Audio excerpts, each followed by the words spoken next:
এত জল্পনা কল্পনার পরে দেখতে দেখতে অনুষ্ঠিত হয়েই গেল ফিফা ক্লাব ওয়ার্ল্ড কাপের উদ্বোধনী ম্যাচ। আজকের এই উদ্বোধনী ম্যাচটা দেখে জাস্ট মনে হলো ইন্টার মায়ামি গ্রুপ পর্বই পার হতে পারবে না, কেননা তারা আজকে যেই পরিমাণে গোল খাওয়া থেকে বেঁচে গেছে এটা এক প্রকার ভাগ্য বলা যায়। তাদের আল আহলির পারফেক্ট নাম্বার 9 না থাকার কারণে বাংলাদেশের মতো ভালো কোনো নাম্বার 9 না থাকার কারণে তারা এই ম্যাচটা ড্র করেছে জিততে। ফার্স্ট হাফে তো একটা পেনাল্টিও পেয়ে গিয়েছিল, কিন্তু সেটাও গোলকি সেভ দিয়ে দেয়।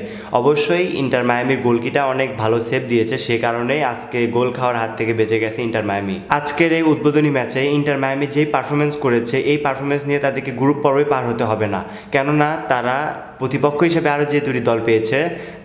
টোটাল এ গ্রুপে 4টি দল, একটি ইন্টার মায়ামি, পালমেইরাস, পোর্তো আর একটা হলো আল আহলি।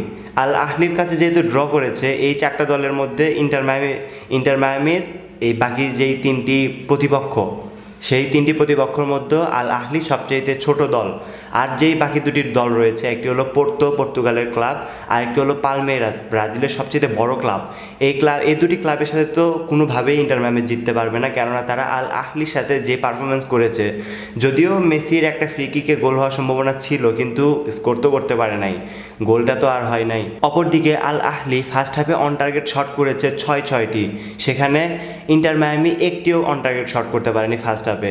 যদিও সেকেন্ড হাফে তারা অল্প কিছু 5-6টার মতো অন টার্গেট শট করেছে সেকেন্ড হাফে, কিন্তু ফার্স্ট হাফে তারা একটিও অন টার্গেট শট করতে পারে নাই। আজকে যদি আল আহলির ভালো কোনো পারফেক্ট নাম্বার 9 থাকতো, তাহলে অ্যাটলিস্ট 4 থেকে 5টা গোল হজম করতো ইন্টার মায়ামি। সো গাইজ, আপনি যদি খেলাটি না দেখে থাকেন তাহলে এক্ষুনি ইউটিউবে গিয়ে হাইলাইটস দেখে আসুন এবং কমেন্ট করুন যে আজকের ম্যাচটি কেমন হয়েছে এবং ফিফা ক্লাব ওয়ার্ল্ড কাপে কোন দল চ্যাম্পিয়ন হবে সেটিও কমেন্ট করতে পারেন।